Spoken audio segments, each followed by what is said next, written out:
సాధారణ వ్యక్తి గురించి చెప్తే అది కథ అవుతుంది.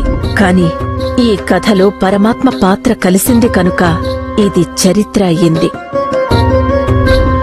పరమాత్మ ఒక్కరే. ఆయన సర్వోన్నతుడు, సర్వశక్తివంతుడు, సర్వ ఆత్మలకు సర్వదా సకల శుభాలను కలుగచేసేవారు కనుకనే ఆయన నామం సదాశివ.